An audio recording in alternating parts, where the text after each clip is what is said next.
Bismillahirrahmanirrahim.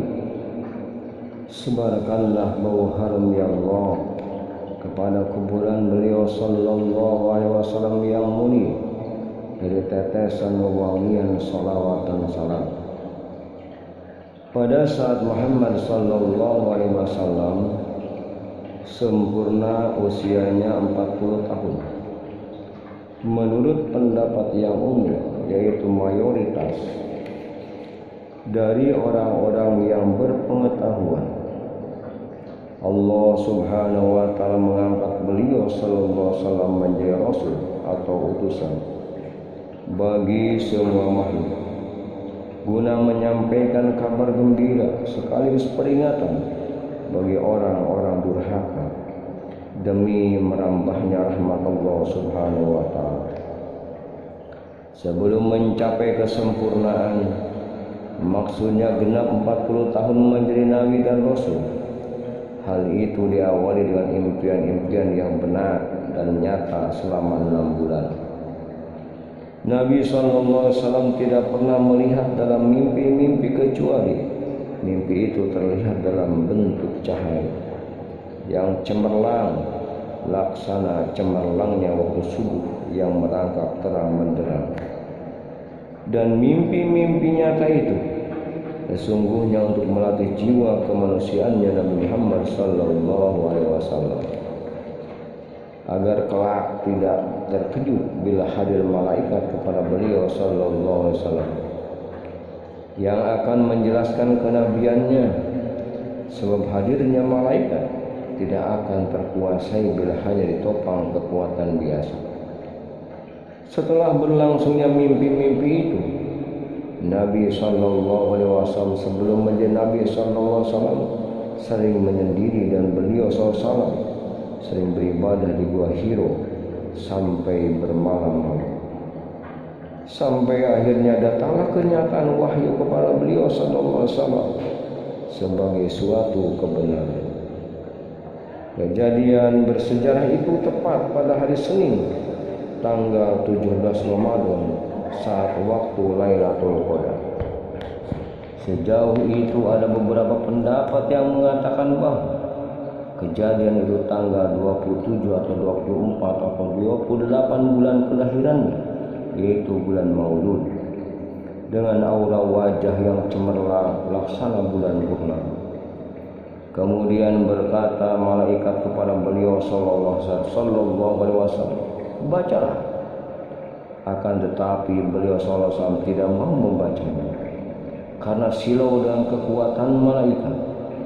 Lalu beliau mendekat. Beliau sallallahu alaihi wasallam dengan dekapan yang kuat.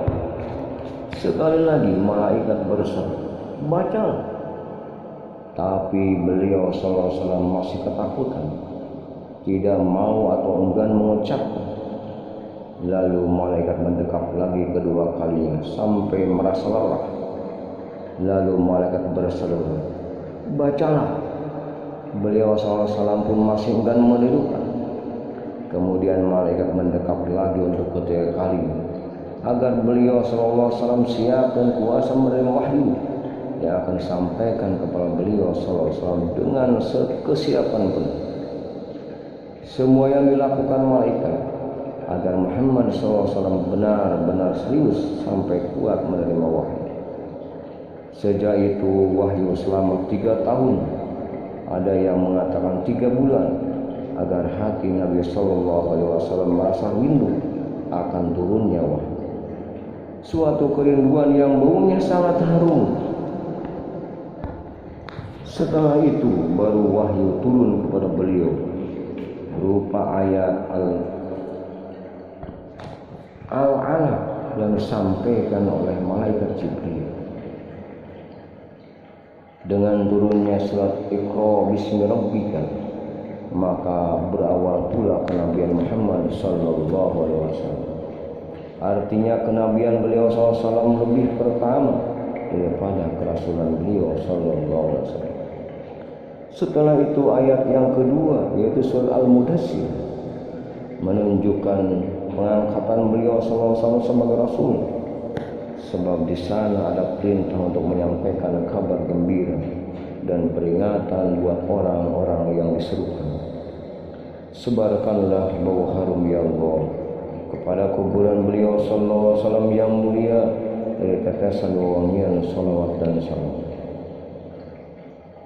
Dan orang-orang yang pertama dari pihak laki-laki yang beriman itu masuk Islam ialah Abu Bakar As-Siddiq yang menemani beliau SAW dalam gua Hira dan bergelar As-Siddiq.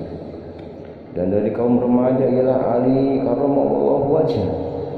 Dari kaum wanita adalah Khadijah, di mana dengan adanya Khadijah dalam hati beliau SAW, Allah menambahkan hati beliau SAW serta menjaganya.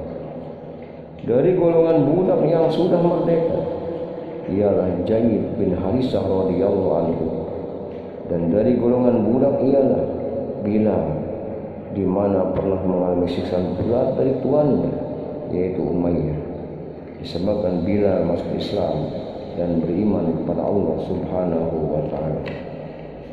Kemudian Bilal dimerdekakan oleh Abu Bakar As-Siddiq dengan menebus Bilal dari Umayyah. Kemudian Bilal diselamatkan dan dimerdekakan. Setelah itu disusul Utsman bin Affan masuk Islam. Sa'ad, Sa'id, Thalhah dan Ibnu Auf radhiyallahu anhu. Kemudian anaknya Bibi Sofia yaitu Zubair bin Awam radhiyallahu anhu, dan Bibi Sofia sendiri masuk Islam. Setelah itu disusul oleh orang sekitarnya, sebab menurut mereka memang benar apa yang dilakukan oleh Abu Bakar Siddiq dalam kebijaksanaannya masuk Islam. Dan mereka semua sahabat-sahabat beliau SAW terus-menerus melakukan ibadah secara sembunyi-sembunyi, sehingga turunlah ayat fasda bima tu'marun. Maka Nabi SAW menyerukan Islam secara terang-terang, menyatakan tauhid kepada Allah Subhanahu wa taala. Dan kaumnya tidak menjauhi beliau SAW sampai beliau SAW mencerap berhala mereka. Dan Nabi SAW memerintahkan agar memusnahkan berhala yang sebagai Tuhan, kemudian beriman kepada Allah Subhanahu wa taala. Akan tetapi kaum itu menentang seruan beliau SAW. Mereka selalu menyiksa yang masuk Islam dan menyatakan permusuhannya dengan Islam, sehingga orang-orang Islam cobaannya semakin berat. Dan pada tahun kelima mereka umat Islam berusaha hijrah atau pindah ke Najasyi. Sementara itu Nabi SAW di Mekah memperoleh jaminan dari pamannya yaitu Abu Thalib. Maka semua kaumnya saat itu orang-orang Quraisy Mekah merasa takut kepada Nabi Muhammad SAW karena jaminan pamannya. Kepada Nabi Muhammad SAW diwajibkan menunaikan sholat malam. Lalu kewajiban tersebut dihapus dengan ayat faqra'u, maka bacalah apa-apa ayat Al-Quran yang mudah menurut engkau dan dirikanlah sholat. Kepada beliau SAW diwajibkan sholat 2 rakaat pada pagi hari dan 2 rakaat pada siang hari.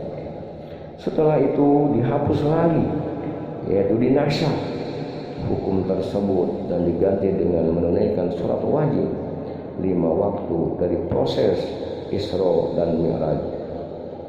Paman Abu Thalib meninggal dunia pada pertengahan bulan Syawal tahun ke-10 semenjak diutus menjadi nabi. Sejak sepeninggalnya paman Abu Thalib, gangguan-gangguan yang ditanggung Nabi Muhammad SAW semakin berat akibat dari kematian paman tersebut. Setelah itu meninggal pula sang pelindung jiwa raga Dewi Khadijah, istri tercinta beliau SAW.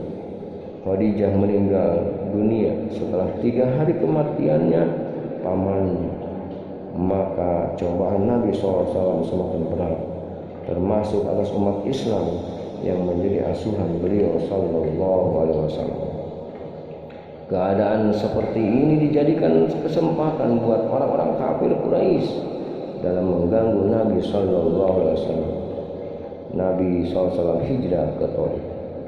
Kemudian Nabi SAW hijrah ke Thaif agar mereka masuk Islam.